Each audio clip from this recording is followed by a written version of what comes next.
நண்பர்களே இது என்ன தெரியுமா? வெந்தய தண்ணீர். அதாவது நேற்று நைட்டு ஊற வச்ச வெந்தயம். ஒரு ஸ்பூன் வெந்தயத்தில் ஒரு அரை டம்ளர், ஒரு முக்கால் டம்ளர் தண்ணி போட்டு ஊற வச்சுக்கோம். இந்த வெந்தய தண்ணி எதுக்குன்னா, வயசு ஆக ஆக சுகர் வந்துருமோன்னு பயம் வருது.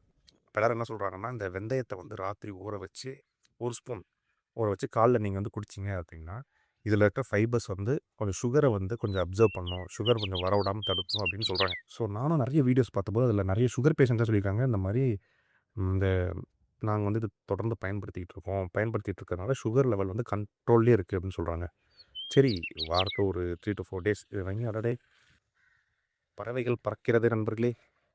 கைஸ் இவங்களாம் எங்கேயோ வரிசை கட்டி போய்கிட்டே இருக்காங்க. இதே மாதிரி நம்ம தெம்பா வரிசை கட்டி போகணும்னா சுகர் வராமல் இருக்கும். எந்த நோய் வந்தாலும் பரவாயில்ல. ஸோ அப்படி சுகர் வராமல் இருக்கிறதுக்கு ஒன் ஆஃப் த ட்ரிக் இது அப்படின்னு சொல்கிறனால தான் நானும் ஃபாலோ பண்ணுறேன். நீங்களும் ஃபாலோ பண்ணி பாருங்கள். அதே மாதிரி நம்மளுடைய அறுசுவையில் நம்ம இந்த இனிப்பு, புளிப்பு, கசப்புலாம் ஓரளவுக்கு ரெகுலராக எடுத்துக்கிறோம்னு வச்சுக்கோங்களேன். இந்த துவர்ப்பா உவர்ப்பான்னு தெரியலையே இது. இந்த டேஸ்ட்டை நம்ம கம்மியாக தான் எடுத்துக்கிறோம். நீங்கள் இந்த மாதிரி டெய்லி இல்லாட்டாலும் ஒரு வாரத்தில் ஒரு 3, 4 நாள் எடுத்துக்கிறேன் வெறும் வயிற்றில். இந்த மாதிரி நீங்கள் ஏதாவது மார்னிங் ட்ரிங்க்ஸ் எதாவது ட்ரை பண்ணுறீங்க, இல்லை சுகர் வராமல் தடுக்கிறதுக்கு ஏதாவது உங்ககிட்டயும் ப்ரிகாஷன் ஏதாவது ட்ரிங்க்ஸ் இருக்குதுன்னா சொல்லுங்கள், ட்ரை பண்ணி பார்ப்போம். பறவைகள் வருதுன்னு படம் பிடிக்கிற கேப்பில் பின்னாடி பாட்டு போட்டு விட்டானுங்க. பேசுகிறது கேட்குதுன்னு தெரியலையே.